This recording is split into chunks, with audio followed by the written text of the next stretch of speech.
No spin, no bias, no censorship. I'm Dan Wootton. This is Outspoken Live, episode number 191.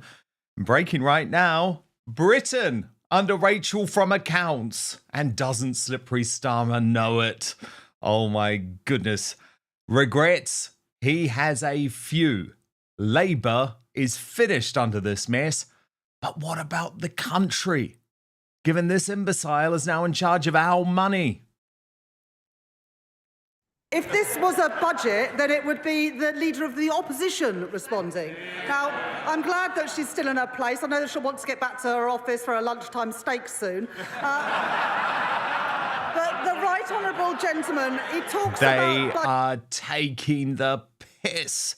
No wonder Nigel Farage was damning in his response. Not 10 months in, they are making a complete and utter Horlicks of the whole thing. Rachel from accounts, as she was dubbed by Lee Anderson.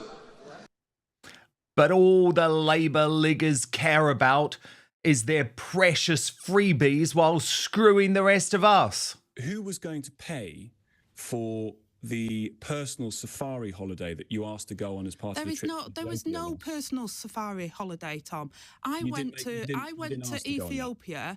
I met the Prime Minister of Ethiopia. I did diplomatic conversations. I went and visited some of the schemes that we had that was Yes, but she tried to take a private safari until the civil servants told her she couldn't. The lows and lows of the emergency budget in my digest next, then analysis from Father Calvin Robinson. Also coming up on the show today. The Reform UK civil war grows, with Rupert Lowe's team reporting the party to the police in a new bombshell development. Prince Harry is accused in a charity racism scandal. The delusional Duke, I think, has finally met his match. This is brilliant to see. I'll tell you all about it. And a disturbing look inside scheming Sturgeon's midlife crisis. Be warned. It's not that pretty. Then in the Uncancelled Aftershow on Substack, the truth about Gwyneth Paltrow and Meghan Markle with royal YouTube sensation P-Dina. You can sign up to watch right now, www.outspoken.live on Substack. Of course, you can vote right now for our Union Jackass. The nominees today: Rachel from accounts, nominated by Real McCass, who says the dreadful outlook for Britain's finances. And she sounded like mindless automation. Starmer needs to get rid.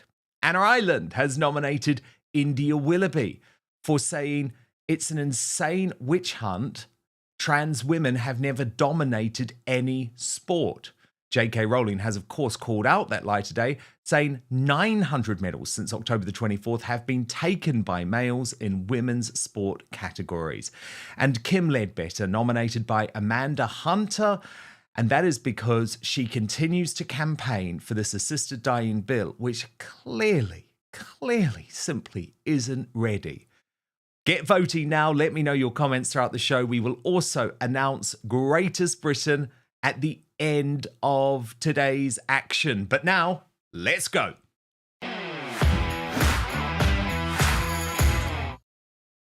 So I have stayed in the United Kingdom to fight.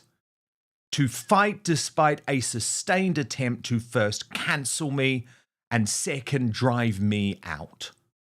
And like so many others, at times when I see what this corrupt, socialist, failed Labour government is doing, it is tempting to just flee. I won't, don't worry about that. But look at these scenes.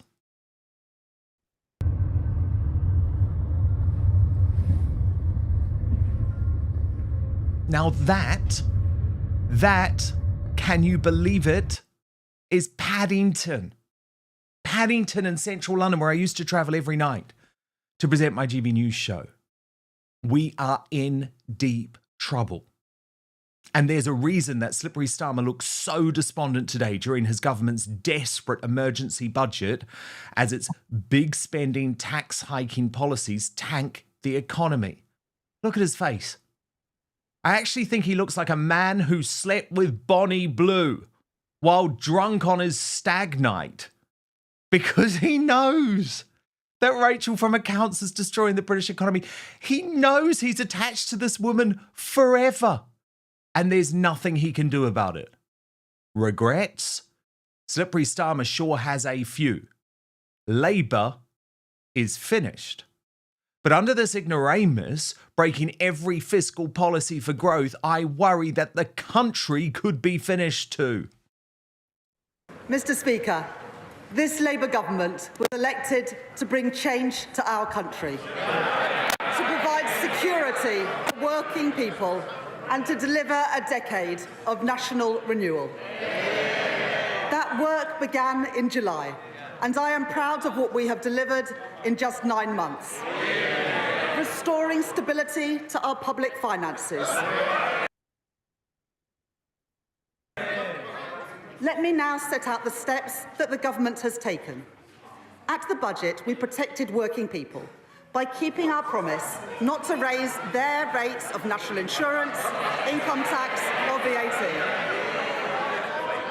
At the same time, we began to rebuild our public services after the party opposite left a £22 billion black hole in our public finances.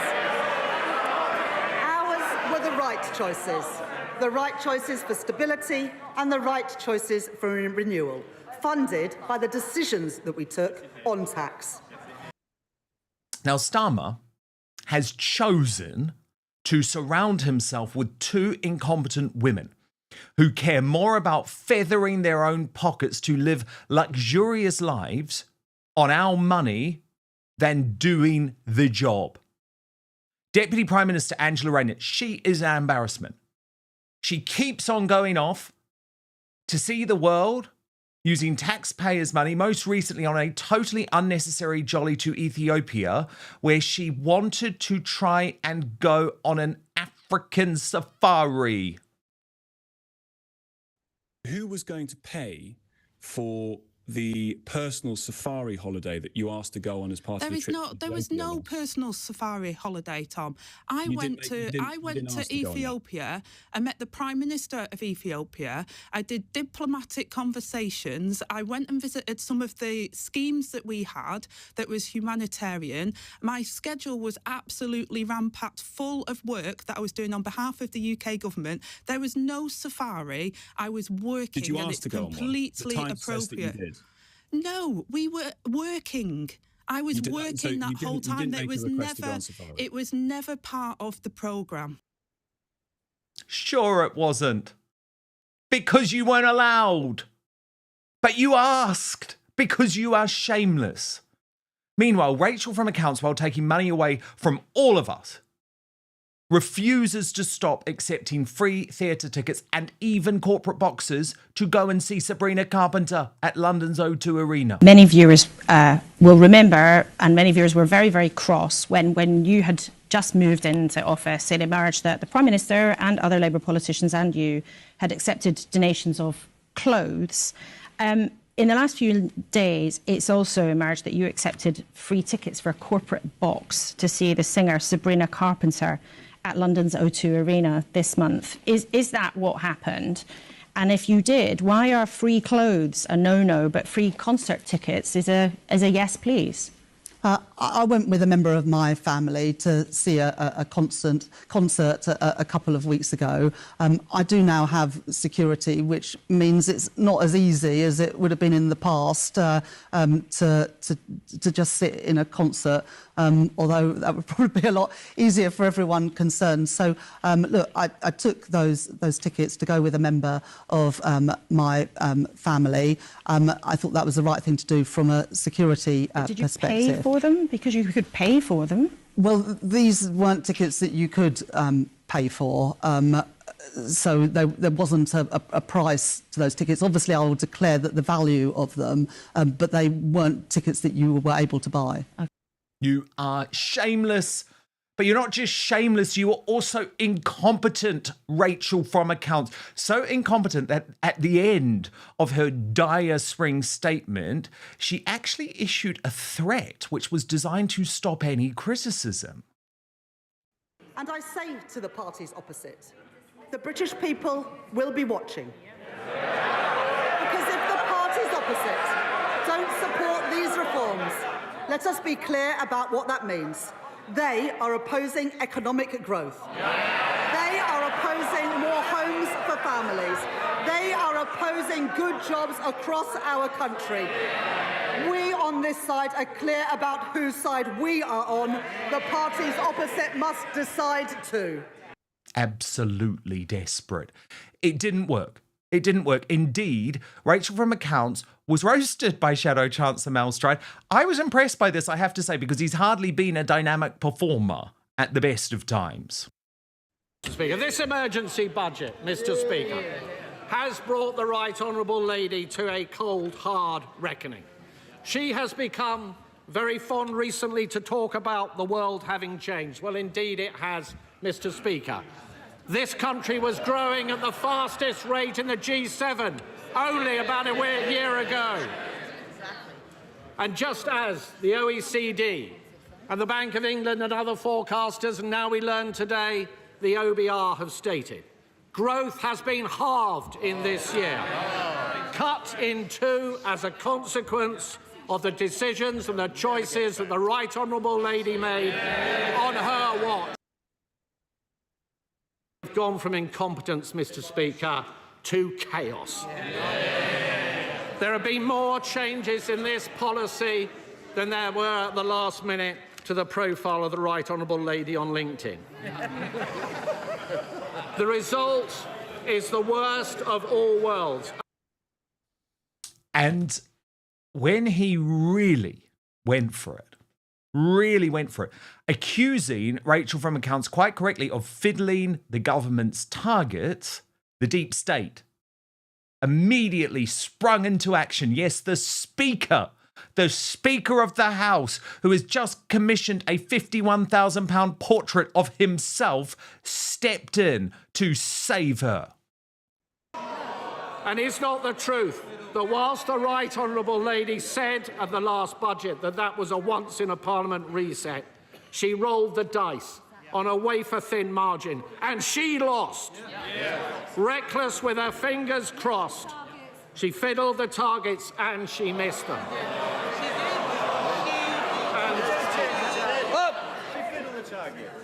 I'm not sure about the language we use. I think there are better words and more constructive words the Shadow Chancellor will prefer to use. Can I just point out, thank you, Mr. Can I just point out that all of her fiscal headroom disappeared, not just some of it. In fact, I mean, that was quite a performance. And you know, I will always give credit where credit is due, and he had a lot of source material, but good on him. Now, after such an important performance, can you believe that all Rachel from Accounts could offer in return was a shit joke about steak? OK, well, I know that the Chancellor hasn't been in this role, Sarah Chancellor hasn't been in this role for very long, but I mean, at least he's not misquoting Shakespeare today. If this was a budget, then it would be the Leader of the Opposition responding. Now, I'm glad that she's still in her place. I know that she'll want to get back to her office for a lunchtime steak soon. But the Right Honourable Gentleman, he talks about budget. I hate to say it, but we are screwed with that woman in charge. Even the hard left know it, no matter how much the MSM protect their friends in government. Aaron Bastani, not a man I ever agree with, but the sentiments here are correct. He posted, this is the Novara media boss, he posted, serious question, how does the country's liberal intelligentsia and much of the legacy media recover credibility with the public after droning on for years about how Reeves and Starmer are competent? I've never seen politicians burn through their own brand so quickly. The real opposition, as ever, has come from Nigel Farage, the Reform UK leader, who lambasted Rachel from Accounts. Not 10 months in, they are making a complete and utter horlicks of the whole thing. Rachel from Accounts, as she was dubbed by Lee Anderson, will get up tomorrow and give the spring statement, and we all know that over the course of this summer, there'll be very large numbers of people working in hospitality and indeed in retail who will lose their jobs. We know that we're getting poorer. Gross domestic product per capita has fallen for 6 of the last 8 quarters. And all of this goes on as mass migration reaches levels never seen before in the history of our country. And we learn that the last 3 million people that came in from outside Europe under a Conservative government, of the last 3 million, only 22% are working, and we're paying for the rest, and it's making us poorer. It's madness, and only we have got the courage and the guts to stand up and call it out and to say, we're not against anybody. We're a non-sectarian, non-racist party, but the population explosion has devalued the quality of life of everybody in this country, and we, if we win the next general election, will end this in its tracks. Be clear. There was also strong opposition from the newly independent Rupert Lowe, who is a new flag bearer of the right. He posted after the disastrous emergency budget, as someone who passionately wants Britain to succeed, I am sad to say that Reeves is simply not up to the job. I have deep fears about the economy over the next year or so. Radical, fundamental and decisive changes needed. The time for half measures has finished.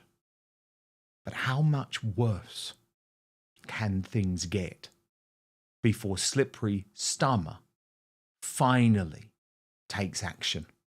To respond now, Father Calvin Robinson.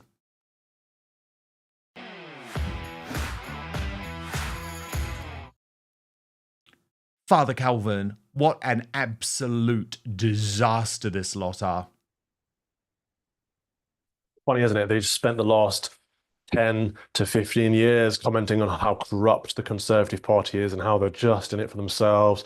They're there with their mates, their lobbyists, making a buck off the UK taxpayer. The Labour Party are exactly the same, all about what they can get for themselves, abusing the power that they've been put into to represent the British constituents for their own personal gain. It's a great shame, but it seems the entire establishment is selfish at the moment. We need to drain the swamp, as they say out here in America. I'm not sure entirely how we do that when even the opposition are offering the same problem as the incumbents. Indeed. Sorry, Calvin, we're just struggling a little bit to see you. We will try and sort that while we're doing that. Let me just tell you the response from Dan Hodges, the columnist from the Mail on Sunday, who said, we're now getting clear signs of a negative reaction to Labour's welfare announcement. And given what we're expecting to hear tomorrow, I'd be very concerned if I was a Labour strategist about what's coming down the track. And the point is, Father Calvin, there you are. There you are. So good to see you. The point is, this is also going to completely divide the left as well. Well, I hope so, because the right have been constantly divided. We can't seem to get our act together. Back when my Common Sense Crusade was on our old platform, I had UKIP, the SDP, Reclaim, Reform, and Heritage, and all these centre-right parties together to say, can you unite? Can you combine? The right of British politics needs one entity to vote for to get rid of Labour and the Conservatives. Unfortunately, for the last few years, Labour has seemed to be more united than ever. And even when they've got the far left extremists with Jeremy Corbyn, which is their equivalent of Bernie Sanders, and all the way to the centrists and the Blairites, somehow the leftists always know where to vote and who to vote for, whereas we on the right don't have that. It would be lovely to see some unity in British politics, on the right of British politics. But the Conservatives have been Conservative for a long, long time. Reform were coming up over the last few months, but they've managed to implode themselves with unforced errors. And so now we have, of course, we do have UKIP, we still do have the SDP and Heritage and another number of other smaller parties, but we don't have a big Goliath. We don't have a big David to take on the Goliath, rather. No, I know. And there's a lot of talk about whether the Conservative Party are taking the right approach. I mean, I thought Mel Stride did a good job today, but there's a lot of criticism about this post, Calvin. And the Conservatives posted earlier today, breaking, we got added to Rachel Reeves' emergency budget WhatsApp chat. And then when you go through the WhatsApp chat, it's Rachel Reeves saying, right, you lot, This is getting serious. The tax rises I promised not to do when we won have completely destroyed UK growth. This stuff is so much more difficult than it looks on TV. Any big ideas? And the big ideas include Angela Rayner saying, "Anyone seen my vape?" Then Darren Jones from the Treasury says, "We've already taxed cold grannies, farmers, family businesses, even hospitals looking after dying kids. What's next?" And Rachel Reeves says, "OMG, these figures are shocking, guys. Public are going to know we screwed them over. Really nervous now." And I don't know, Calvin, is that working? Is it really working? That cannot be real. That cannot be the people that are in charge of governing our country. For goodness sake, we don't know what we're doing. We lied. We broke the trust of the British politics. Where's my vape? Oh my goodness, we are done. We are so cooked.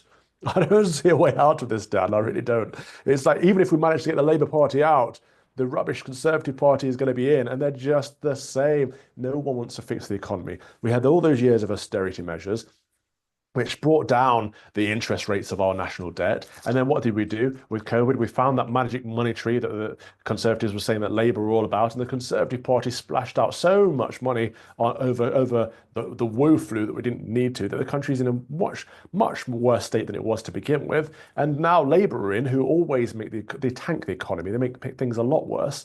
I don't know how we fix it. I suppose one solution might be to stop obsessing over the GDP. It seems that every successive government for the last at least 5 decades has been obsessed with the GDP. And this is one of the reasons we have such mass numbers of migration, because they're trying to balance these books rather than looking at how to create a successful company where people feel productive and can contribute and people care. How do we form patriots and people that love their homeland and want to see it become a better place, rather than how do we balance this sheet and make the money look good on paper, which is what they're essentially doing. Of course, it's doomed to fail if that's the objective. Breaking right now, the Reform UK civil war is getting even more dirty than yesterday, and that is quite something. Let me take you through the new developments, which include absolutely furious responses from Rupert Lowe's team, who have now reported Reform UK itself to the police. Now, usually I would say, do not waste police time on this type of thing. The slight issue here is that it was Zia Youssef and the Reform UK chairman, Zia Youssef, who actually started this tit for tat by reporting Rupert Lowe to the police for hurty words in the first place. And there's an investigation going on to that regard. So here's what Rupert Lowe revealed on X. He said, and this is in regards to the release of the KC's report yesterday into the so-called bullying and toxic environment in his parliamentary and constituency office. Rupert Lowe wrote, "I've just spoken to parliamentary authorities about the disgraceful harassment and intimidation of my innocent staff through this reform report. Their names and the report were released without the KC's permission today. My staff have also spoken to the police tonight, having been invited to express their understandable worries. Reports have been made. Parliamentary security are concerned and are now involved with my staff. None of this is acceptable. Dragging my staff into this mess to smear my name is desperate and disgusting. In 67 years, I have never seen such unprofessional and vile behaviour." Now, the KC, Jacqueline Perry, I have done my own reporting on this over the past 24 hours, and I can confirm that she was not giving her permission to Reform UK for the report to be published. And what's so worrying about that is it means she didn't have the opportunity to speak to Rupert or Rupert's staff, who have been named publicly, which is why they have gone to the police, potentially claiming malicious communications and harassment. Now, there are consequences to this. I have learned today that one of Rupert Lowe's staff is so devastated by being named publicly that they have now had to take a leave of absence because of stress. So all of this is getting incredibly messy, incredibly dirty, And I think we do have to realise there are human beings involved in all of this. Nigel Farage, however, he just wants to move on, and he's decided to focus his fight back on the protesters yesterday at the Reform rally by saying that it means that there is a real worrying decline in the country's education. Reaction from Father Calvin Robinson in just a moment, but first this is what Nigel had to say. The National Education Union are going to tell people at school, don't vote for Reform, it's dangerous. They're a mad, bad, far-right, racist party. This is left-wing indoctrination of young people coming from, frankly, people who hate this country and everything it's all about. TikTokers, if you're at school and being told this nonsense by your teachers, and by the way, I meet you in the street every week and you tell me that, object. Don't be difficult, don't be awkward, but object. And make sure you back Reform every inch of the way, because we're the only people that will stand up for you and stand up for this country. To hell with left-wing teachers. Quite good messaging, but as Carl Benjamin of the Lotus Eaters retweeted that video saying the replies are just Farage getting roasted. Because the problem is, Father Calvin Robinson, and look, I admit there is a real split on the right over this issue. There's a split even within the Outspoken audience, Father Calvin. There are people who say, I shouldn't speak about it at all, that I should do some sort of GB News style cover-up and just pretend everything is fine and dandy and that Rupert Lowe hasn't been reported to the police, and let's just pretend as if Rupert Lowe has disappeared off the face of the earth. I can't do that, honestly, as an independent journalist. But there are likewise the other side who say, we'll never trust Nigel Farage again. Good. We've come to the conclusion that I came to working with the man. I will never trust him. I don't think he's trustworthy. I think he's centered on himself. He has no care for the country other than what he can get out of it, unfortunately. As with most politicians, we know this. People have been saying for years, they're all the same as each other. But yet somehow they put Nigel Farage on a pedestal. I think it's because we're looking for an alternative. We're looking for someone to help us.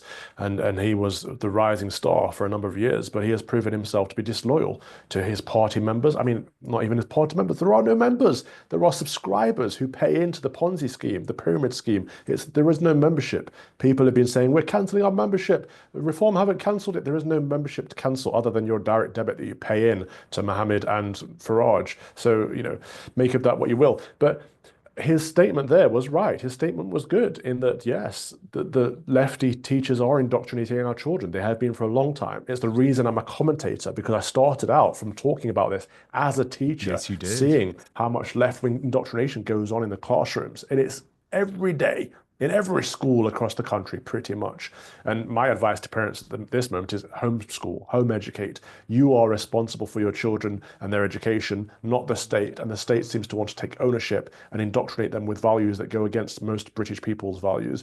But we've reached a point in the UK, at least, where people think that actually the school is a childcare service and we're supposed to hand kids over so that we can go to work and get things done. Not the case. And over here in America, thankfully, most conservatives and most Christians are now coming to the realization that if there isn't a parochial school, then they need to home educate their children, because it's the only way that their children can be guaranteed a good, solid education that doesn't undermine them, their country, and their way of life.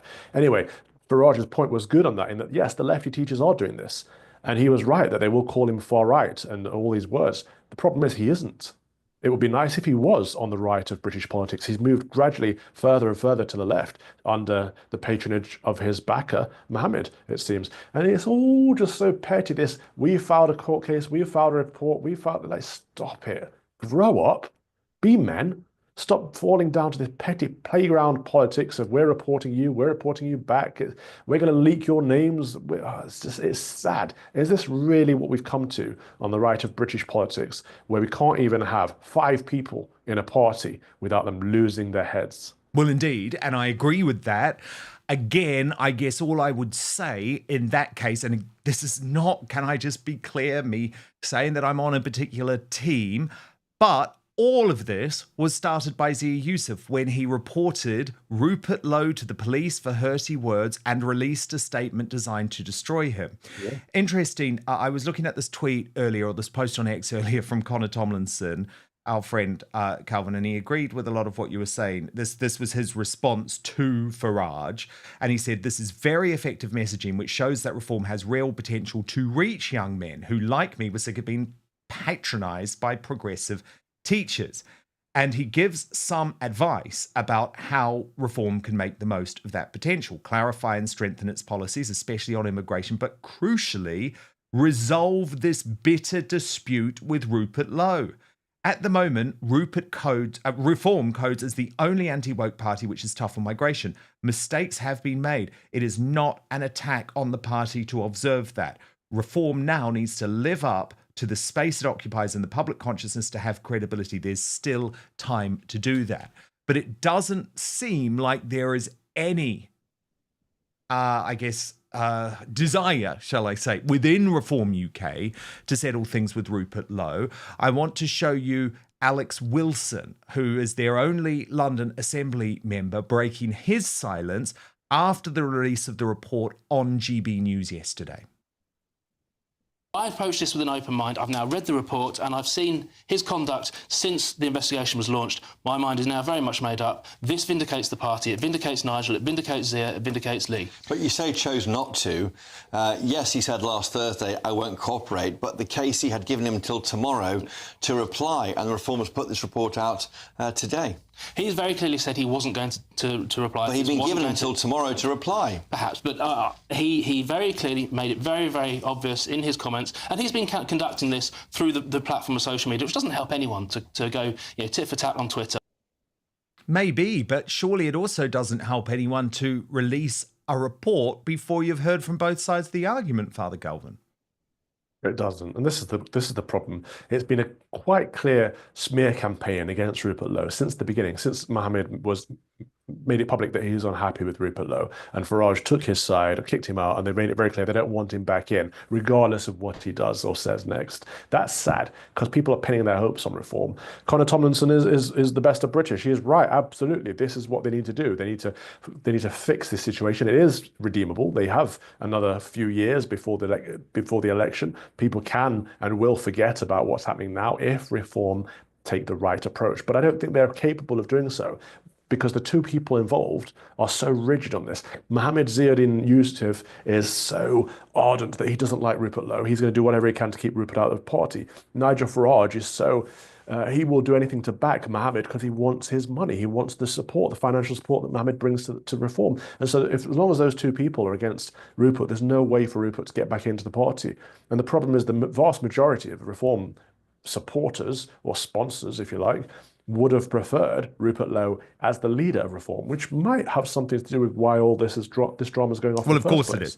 Of course it is. But Father Calvin, I'm just looking at our live chat right now on YouTube, and Paul Diaz has said, Dan, you are so biased against Nigel. Shame on you. Now, Father Calvin, I'm sure, I'm sure you totally disagree with that, because you probably have been telling me for quite some time, Dan, go harder on Nigel Farage, go harder on Nigel Farage. I actually think I've been completely fair on Nigel, and I don't have a bad personal relationship with him at all.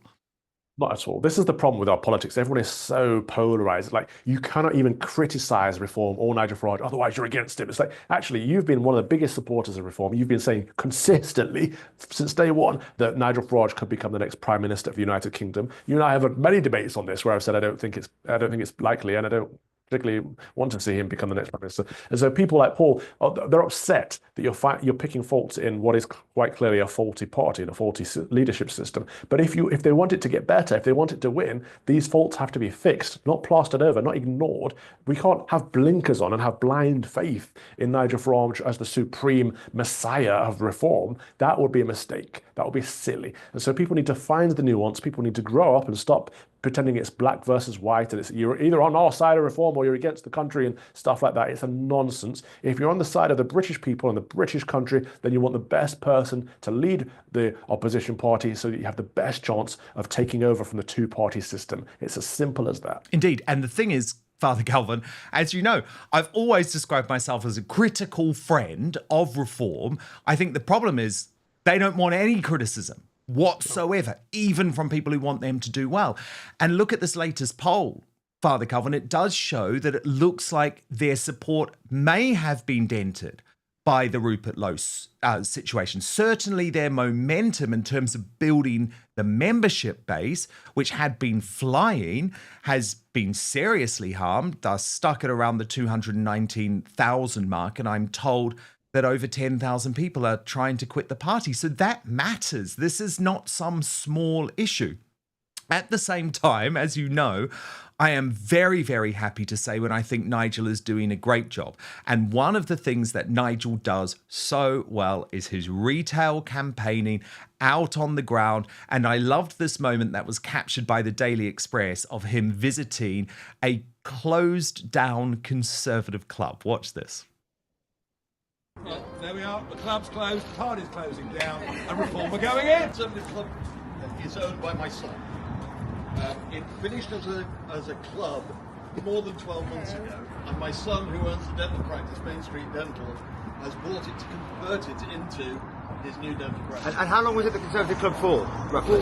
Donkey's years. Yeah. Yeah, donkey's years. As long as I can remember. Hey!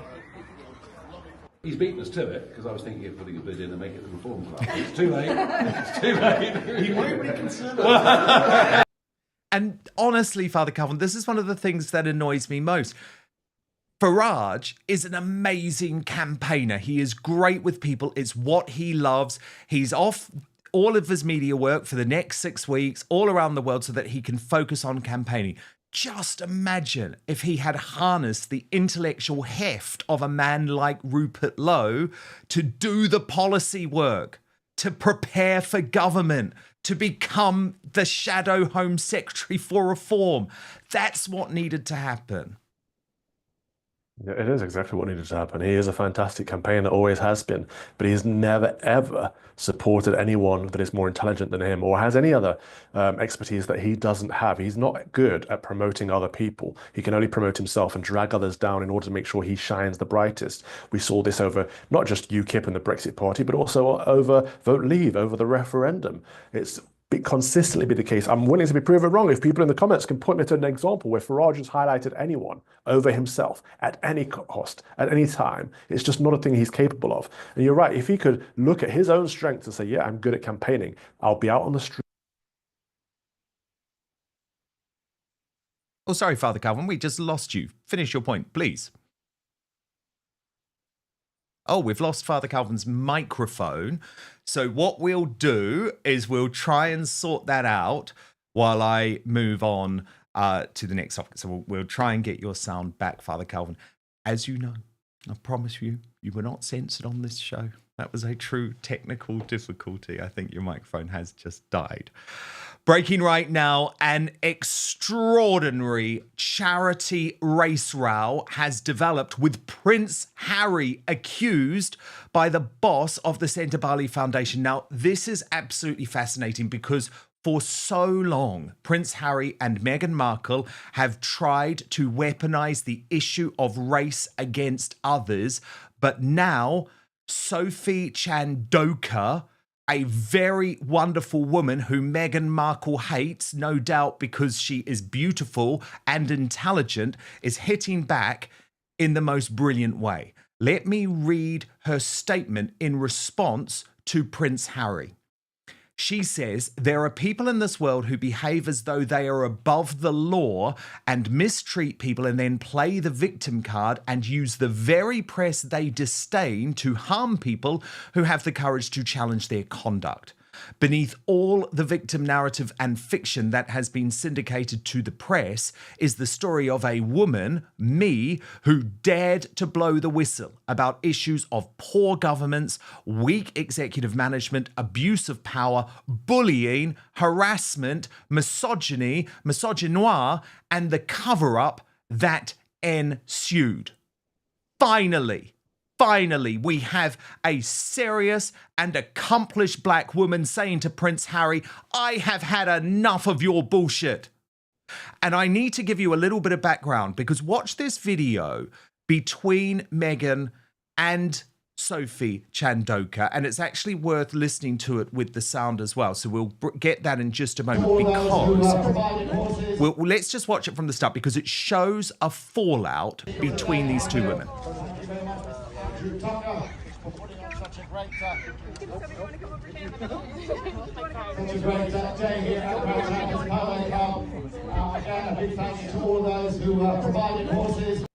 So you could see there, Meghan Markle can't stand this woman. Despite the fact that she claims to boost others, this is a real female founder with an incredible CV who she hates, no doubt, because she didn't want her getting close to Prince Harry. And we saw there that she wasn't even prepared to let her stand next to her husband. I should just say too, and actually I want to show you a post on X from Salty Duchess who said, looks like we've found the real royal racist, because I should just say that even though Prince Harry might be dating a mixed race woman, he has a real history when it comes to issues of racism. Harry the Nazi. Prince Harry called a fellow soldier his little P-word friend. Harry told me you don't sound black, claims comic. And so this holier-than-thou approach from the duplicitous Duke, who has actually decided for some time to put his own financial gain ahead of his charity projects, has just come back to bite him. And Father Calvin Robinson, the thing is, he's messed with the wrong woman when it comes to Sophie Chandoka. What do you make of this extraordinary row? Yeah, I'm not convinced it's all Prince Harry. I think a lot of this is Meghan Markle. Of course. We've seen various instances where she's very controlling, and that scene you just played, for example, where she wouldn't let Sophia stand next to Prince Harry. We've seen that many times. Whenever he's receiving an award, either Meghan Markle is trying to edge herself in to somehow claim the award, or she's edging other people out. There's a very controlling, Machiavellian kind of attitude going on there that I think has a lot to do with this fallout. I don't know what goes on in the boardroom, but it seems that Meghan Markle clearly had a different view to the previous incumbent. Well, indeed, because as Harry's grey suit, who does some great work on X, pointed out, the woman that Markle is giving orders to in this video is Dr. Sophie Chandoka. She is the whistleblower exposing Harry's Centre Bali charity of allegedly covering up abuse of power, bullying, harassment, and misogyny. Big thank you to this brave woman. And honestly, Father Calvin, when you look at this woman's CV, it's the type of thing only Meghan Markle could only dream of. I mean, she is the executive chair and co-founder of Nandi Life Sciences, a US-based company creation vehicle with a portfolio of companies that have collectively raised over $50 million since October 2023. She supports scientific founders in emerging biotech. She is a corporate finance attorney with a 20-year global executive career. She has held senior corporate roles, and she has received numerous industry awards and been featured across a whole range of publications. Indeed, in 2021, Sophie was honoured by Harry's own grandmother, Her Majesty the late Queen Elizabeth II, and awarded an MBE for extraordinary services to business. So who are we going to trust? That woman or Prince Harry, Thicko, and Meghan Markle, who cannot even properly apply for a patent for a brand? So she has to change the name. I'm sorry, I trust this woman. It seems, going by her record, that Dr. Sophie is a philanthropist and genuinely out there to make a difference in the world. And it seems from what we've seen so far of the Markles, as I call them, that they are in it for their own ends. It seems that Meghan Markle and Prince Harry want to make a celebrity of themselves through this appearance of philanthropy, and they're all about making money and making more fame and fortune. And so it seems that when they see someone who's a competitor to themselves, they have to bring that person down. I don't think Dr. Sophie would see herself as a competitor. I think she's out there for the good of the interests of the people that she's operating a charity for at any given time. And so there's a very different perspective, different worldview between the two parties here. Indeed. And you know, Father Calvin, that Prince Harry set the Centre Bali charity up in 2006, and he did so to pay tribute to his late mother, Princess Diana. Can I be very honest here? And some people might think this is harsh, but I refuse to hold back. Princess Diana would be ashamed by the conduct of Prince Harry, which is all about putting himself and his own needs over the charity causes that he once claimed to support. And the fact that he's been hijacked by Meghan Markle over this provides no excuse for it. At the end of the day, he hasn't focused on Centre Bali at all. He has allowed this to spiral out of control because all of his focus has been on making money. And I found it fascinating that Graydon Carter, who is the former editor of Vanity Fair, in fact, you know, we just saw that amazing video of Princess Diana in the LBD, the little black dress. That dress, do you remember? She went out in public that night when her then estranged husband, Prince Charles, now King Charles, was admitting on national television that he had cheated on her with now Queen Camilla. And Diana knew that if she went out in that dress, she would steal all of the headlines and be on all of the front pages. Of course, that is what happened. And the man who she met that night was Graydon Carter, the then editor of Vanity Fair. So they were very close. They attended events together, but they spoke personally as well. And Father Calvin, he has in recent days, because he's promoting a book, spoken out about the cover he did with Meghan Markle on Vanity Fair. It was the famous cover with the headline, "Wild About Harry." And he said, Father Calvin, that she was just so withdrawn from all reality. She was just a mad woman who didn't even think she should have to say anything about Prince Harry, only wanted to talk about her non-existent philanthropy. But he then went on, Father Calvin, to say that Diana, who he knew very well, would be so despondent, so disappointed, and would have so much sorrow, great sorrow, about the fact that this woman had come between that very crucial relationship between her two sons, Prince William and Prince Harry. Of course, it is a great shame. It's not just the siblings, is it? It's father and son as well. We know it was grandmother and grandson as well that Meghan came between. It's horrible to see a family break down in that way, especially when that family is the institution that is the royal family, that's supposed to be the ultimate family on the pedestal, really, of embodiment of what it means to be British. So it's incredibly sad that one self-centered American actress could get in between of all of these people and break them down in that way. But again, it's career, it's ambitions. It's very telling that she was trying to paint a picture of her own philanthropy and obsessing over herself when she was supposed to be having a cover about how wild she was about Prince Harry. I think wild was the appropriate word there, really.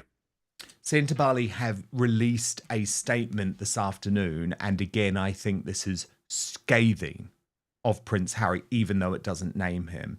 It's headlined, "Led by the Mission." And it reads, "It's the incredible teams on the ground, our staff and local partners who bring our mission to life every day, walking alongside the children and young people we serve. While trustees are key for governance and regulation, and patrons, especially founders, are an honour to have, it's the people in the field who are advancing the work no matter what. Our commitment to supporting youth in Southern Africa with better health, stronger livelihoods, and climate resilience remains as strong as ever. The work continues because they deserve nothing less." And I'm sorry, Father Calvin, I think it's time for all charities who have an association with Prince Harry and Meghan Markle to cut loose like Centre Bali has done, because Harry and Meghan only care about their bank balance. I'm sorry, again, some people might say that's harsh, but I've reported on this story for so many years. Father Calvin, when they filed the charity accounts for Archewell, do you know how long Prince Harry and Meghan Markle revealed that they spent every week working for Archewell, their charity foundation? 1 hour. 1 hour a week. That's all they believe their charities are worth. And so actually, I believe that having an association with this couple is now toxic for these charities. You are better cutting loose. I am sorry to agree with you on that. It is a great shame because they could provide a lot by being patrons if they were actively involved. I think that message you just displayed was scathing. It's like, wow, we on the ground, the ones doing the work, the founders and the patrons, if they're undermining our work, we don't need them, pretty much is what they're saying there. And it is true. It's nice to have patrons if they're supporting your cause and working towards the same goals that you are. But if they're not, and it's about themselves, then actually it's better to cut them loose. And that seems to be what Centre Bali have done. And it seems to be, yeah, absolutely what the other charities associated with Harry and Meghan should do, really. The Sun have just released this report about the situation, Father Calvin. Let's have a look.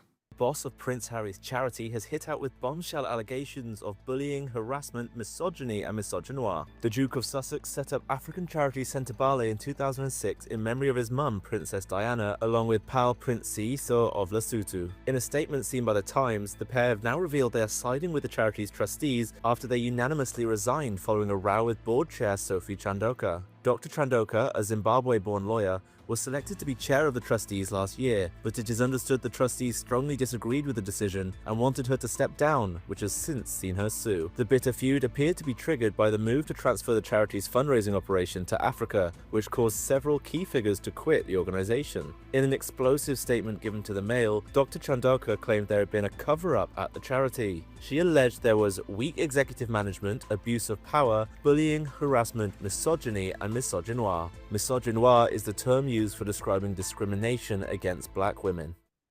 Now, the thing is, Father Calvin, if this charity is meant to be doing good for people in Africa, surely it should be based in Africa. If Harry really was woke, isn't that actually what he would want? It probably would be, yeah. That term misogynoir sounds quite woke. You're absolutely right. If they want to help people in Africa, of course, the charity should be based in Africa. I don't see a problem with that. But I'd like to know what was going on. I'd like to be a fly on the walls in those boardroom discussions, because it seems like there's a lot going on there that we're not privy to. It seems a deep history of kind of resentment building up on the two sides. It does seem that certain parties may have been using this to build their own public platform, whereas other parties just want to get involved with the job at hand. But I suppose we'll never know what those conversations were. Well, I don't know. I reckon there's much more to come on this. I mean, Rebecca English, the Daily Mail's royal editor, who actually first travelled to Lesotho with Prince Harry in 2006. So she's followed the story. Her expose on this is headline: Sentebale was Harry's way to prove he was more than a playboy prince, as I saw when I visited with him. But there were clues things weren't right. This will be a humiliating setback.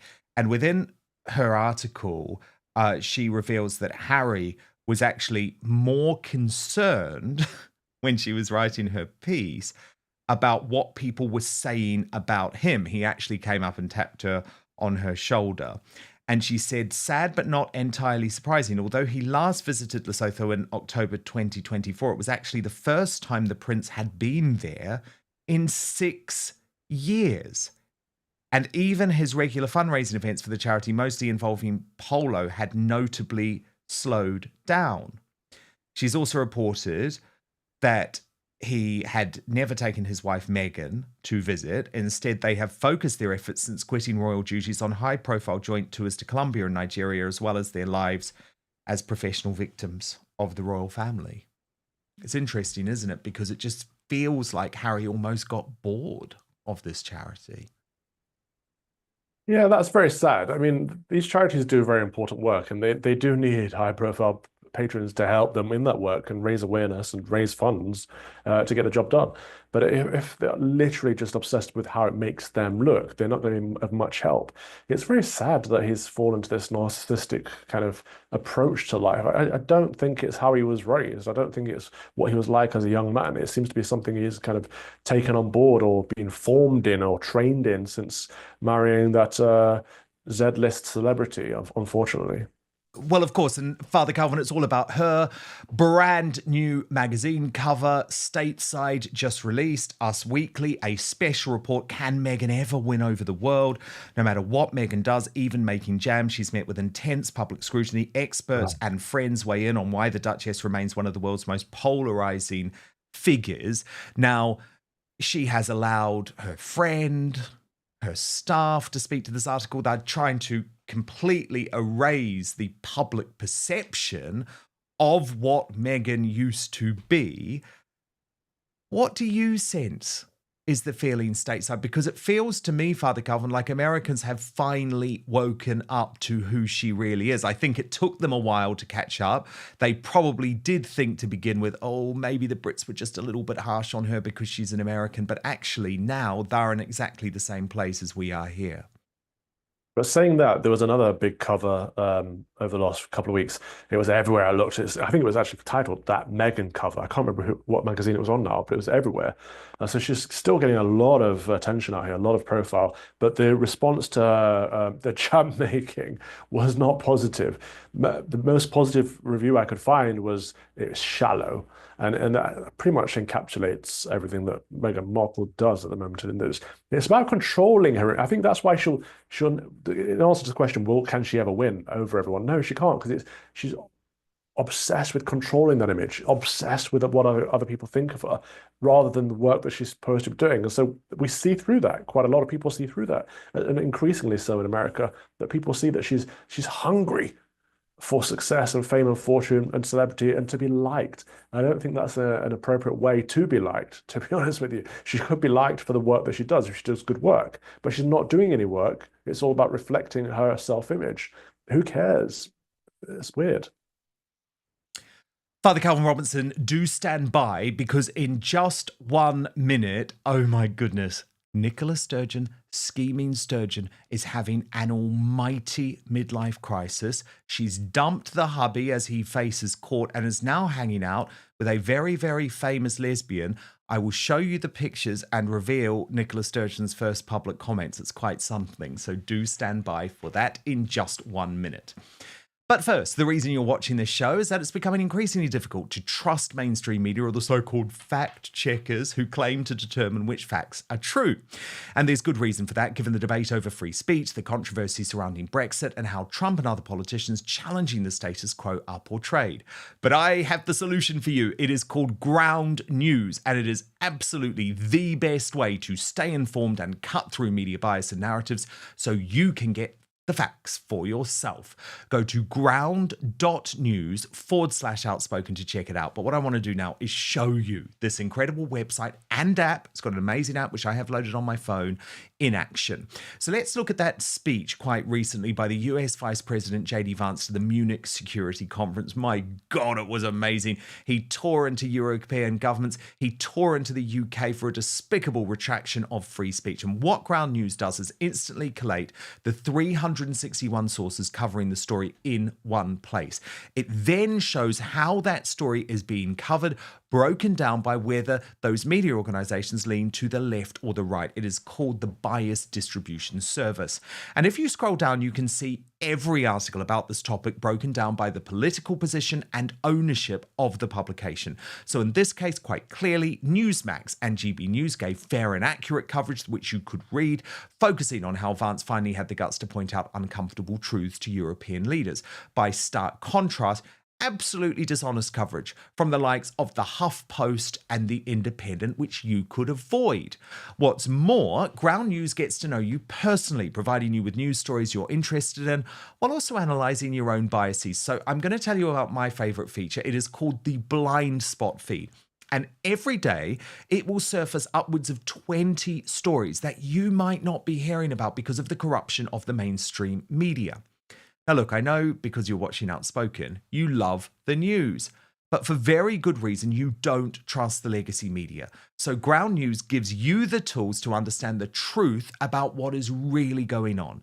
It's the only way I read the news now. It allows me to see through media bias and manipulative narratives without having to rely on the corrupt and captured MSM. So go to ground.news/outspoken to check it out. I have an incredible discount at my link today. 40% off the Vantage plan, which is what I use for unlimited access. Ground News, I should say, is subscriber funded, supporting my sponsors, supports my work. And for less than a Netflix subscription, you can get all the world's news in one place and think for yourself. So this is a game changer for a news junkie like me. That's ground.news/outspoken. But now back to the show.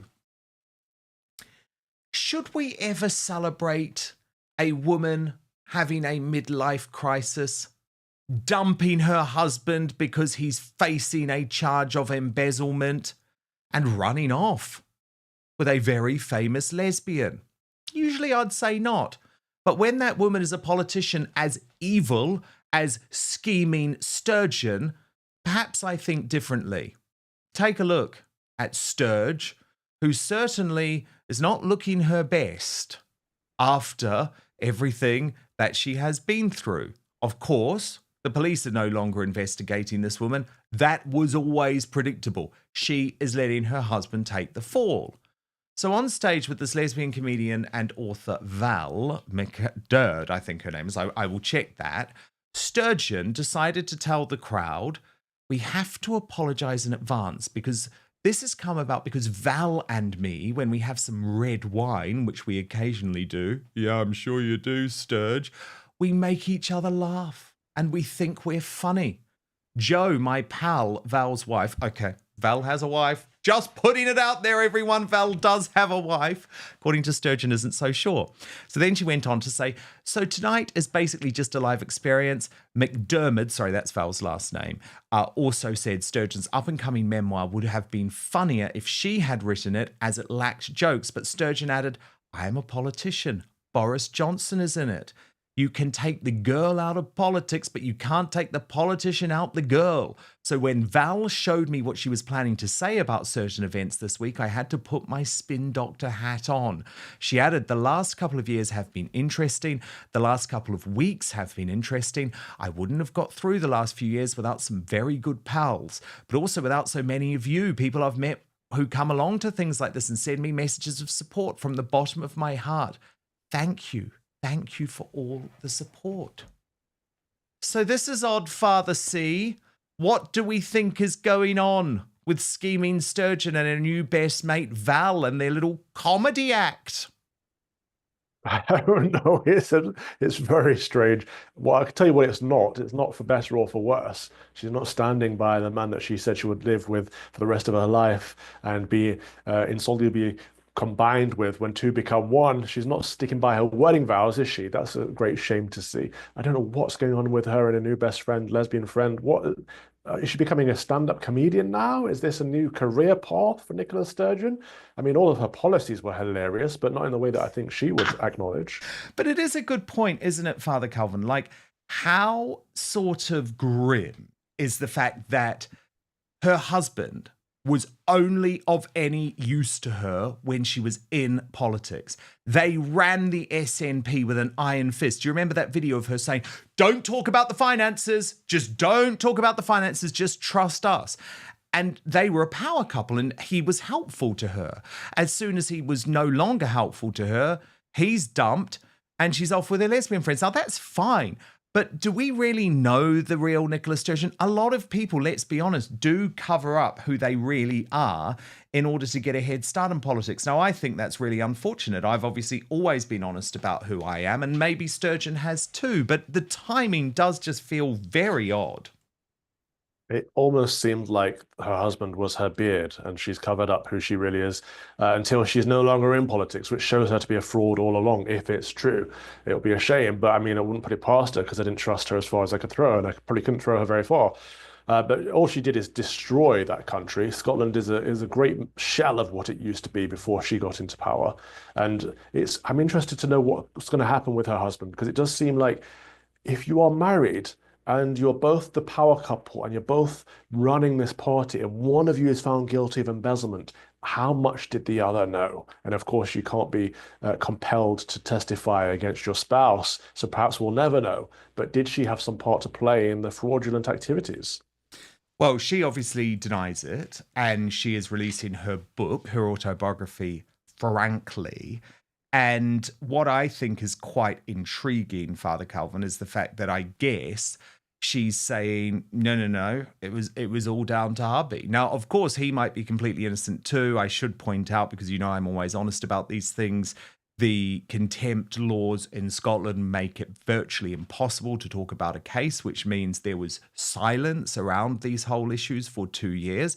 I do find it extraordinary that still no one has actually asked Scheming Sturgeon the details about what she knew when, but again, she's able to hide behind the court case that her husband Peter Murrell is facing, because of course he does deserve a fair trial. I mean, personally, I think that all of these contempt of court laws just have to go, because what it means, Father Calvin, is that people are able to escape necessary scrutiny.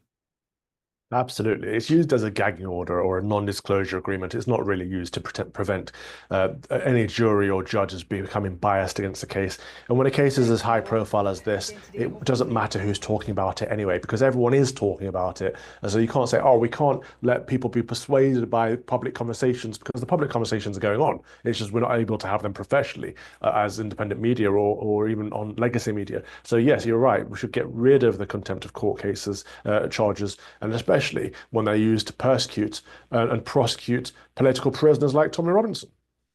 Indeed. And Father Calvin, she has only made one public statement since being cleared. I do want to show you it because I think it is fair that we do hear from her. Let's watch. Thank you for coming along again today. Obviously, today is a day of mixed emotions for me, but I was advised earlier today that after a very thorough investigation of all of the evidence, there will be no action taken against me. In other words, I am completely in the clear. That is the outcome I would always have expected. As I have said to all of you many times, I have done nothing wrong, so I was confident of reaching at this point and getting to this outcome, but obviously it is a relief now to have that confirmed. For almost 2 years I have had this cloud of investigation hanging over me. I think it won't surprise anybody to hear me say that's not been an easy experience, so to reach this point today is obviously something I am relieved about. I've been trying to get on with my life and I now intend to do that. Oh, we know you are, Sturge. We know you are. I mean, look, I'm sorry, just hearing her voice gives me hives. It's like I've got steaming Sturgeon PTSD because I think back to those times when we were locked up in our homes, Father Calvin, and she constantly tried to create a fake border between England and Scotland, and she tried to blame English people for somehow bringing COVID to Scotland. I mean, this is an evil woman. And I know people just want to forget about her. I understand that, but I think she deserves scrutiny. I worry that her book will be a complete whitewash because she won't talk about the SNP finances because she'll be able to say, oh, well, there's this ongoing court case. And then I worry that she'll only do soft interviews with her mates in the media like Lorraine Kelly, who never asks her a difficult question. And at some point, I want people like Nicola Sturgeon to face justice for what they did to us during COVID. Just put the SNP finances to one side. This woman has so much to answer for. She and those types of leaders are the reason that we are in so much trouble today. Absolutely. Nicola Sturgeon, Matthew Hancock, Boris Johnson, Michael Gove, we must never forget what these people did to us, and we must seek justice, not vengeance, but justice. But the only thing I took away from that video you just played is that after pushing all that net zero climate crisis agenda stuff for all these years, she nearly fell to her death on the extension cable, plugging her electric car in outside of her house. The irony that... Well, if that's a reason not to have an electric car, I don't know what is. Oh, Father Calvin, we've lost you. But I was about to say goodbye anyway. The technology is against us today. Thank you so much for your company. Oh, there you are. I can hear you. I can't see you, but thank you, Father Calvin. Thank you, Dan. We will speak next week. Now, lots of comments coming in from you, of course, on Rachel Reeves and the emergency budget. Pom writes, anyone with a math A-level would have done a better job than hair by Lego Reeves. I like that. The Lady Ryan, or the Lady Rin, sorry, 47, I love this, says, Dan, just a little correction. This is not a socialist government. It's a communist dictatorship. Yep, I love that, Lady Rin. I'm totally with you. I got it wrong, and that is the type of language I use. On the Reform UK Civil War, Jack says, so making a report on Rupert Lowe, an MP, especially within your own party, was that really the best course of action, especially before council elections? Did Reform risk to compromise their stability? And that's the thing. Nigel Farage is blaming Rupert Lowe entirely on potentially destroying the party's local election campaign. But I would argue that it was the police report that did that. There are two sides to this. Jane Fisher writes, Rupert Lowe saying he'd put migrants on a Scottish island and leave them to the midges is not a wise move. Definitely not Home Secretary speakers. And that was language contained in that interview with Andrew Pearce, Tory boy Pearce, horrible man, in the Daily Mail that kicked this whole thing off. Yum Yum Chow posted, I think Farage did say after Elon Musk didn't want him to be leader that Musk was a heroic figure still. You could argue he supported Elon and promoted him over himself. Yes, that is true. I guess I would just argue that Farage was hoping he was going to be able to turn Elon Musk around. I mean, that was all extraordinary what happened in the early weeks of January. I remember I was on holiday, but in December, I'd seen Farage and Nick Candy after I'd had that meeting with Elon Musk at Mar-a-Lago. They were on such a high, and I really do think they thought this was a start of a new era for the party. Then, of course, it was over Tommy Robinson. It was over the grooming gangs. It was over the fact, or as I call them, by the way, Muslim rape gangs. Let me just be clear on that. It was over all of that where Elon Musk decided, no, Farage isn't actually the guy. And it's resulted in all of this. I really do think it has. I think there was a lot of concern within the party. Some would call it jealousy, however you want to frame it, that Elon Musk was backing Rupert Lowe to lead the party. Okay, Union Jackass time now. Your nominees: Rachel Reeves, nominated by Real Mick Cass for her dreadful emergency budget. Mick says she sounded mindless, like mindless automation. Starmer needs to get rid. India Willoughby, nominated by Anna Ireland. He said it's an insane witch hunt. Trans women have never dominated any sport. But J.K. Rowling was able to call that out as a lie today and revealed that 900 medals have been taken since October 2024 by males in women's sports category. And Kim Ledbetter, nominated by Amanda Hunter for campaigning for this assisted dying bill, and she was again in PMQs today putting pressure on Keir Starmer to bring this bill in quickly. And goodness gracious me, I think that's a crazy decision. We actually have a tie for runner-up today. Both have 5% of the vote, which I think tells you where this is going. The runner-up with 5% of the vote, India Willoughby and Kim Ledbetter, but the far away winner as today's Union Jackass, it is, quite deservedly, Rachel from Accounts. Our Greatest Britain today, and I love this, nominated by @JDFDTA, Alison Pearson, my friend, the Daily Telegraph columnist, for fearless reporting on the important issues of the day. And you know what? I was with Alison at the weekend at the Margaret Thatcher Freedom Festival, and I thought you would love to see a little bit of her speech, because she gave such a powerful speech about everything that was going on with her. Do you remember? There was a police investigation into her as a result of a tweet that she sent. It was just insane. But in her speech, she gave a very powerful update about the shocking case, and I know many of you will be aware of this case. I've spoken about it a lot here on Outspoken, of Lucy Connolly, the wife of the Conservative councillor Raymond Connolly, who remains behind bars after 2 years. Listen to what Alison Pearson had to say. Lucy, by the way, had lost her own child, aged 19 months, and was very traumatised by that. Her husband, Ray, got home that day of the Southport massacre, and Lucy was locked in the house with the 6 little children she looks after as a childminder. Nevertheless, as she posted this very ill-advised thing, she deleted it within 2 hours. Let's remember that Labour MP Mike Amesbury, who physically punched a man in the street, knocking him down and could have killed him, recently got a 10-week suspended sentence.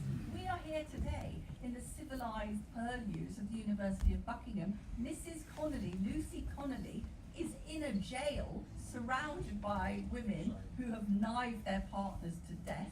She is being denied her legitimate days out of prison to see her child because the governor claims her case is too controversial and commands too much media attention. Lucy, you're not allowed out to see your 12-year-old child who is so traumatised and acting out, she's just been suspended from her school for speech. For speech. 2 years and 9 months in jail alongside killers and thieves for nasty, offensive, stupid, racist, emotionally regrettable, swiftly deleted speech. I would go as far to say, ladies and gentlemen, that Lucy Connolly is a political prisoner. We are seeing...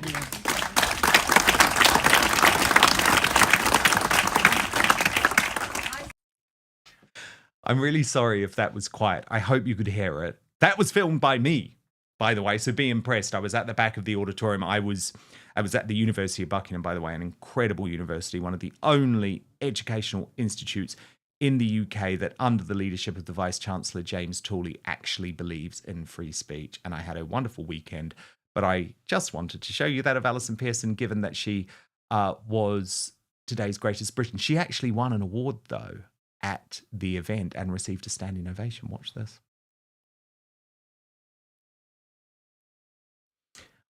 I don't know if we have it actually, but she won the Courage Under Fire Award. I think we've got it. Let's have a watch. I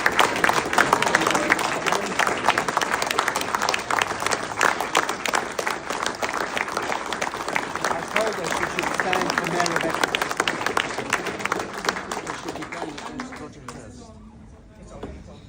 Thank everyone, and I was going to cry, but Daniel just said Margaret Thatcher wouldn't have cried. So.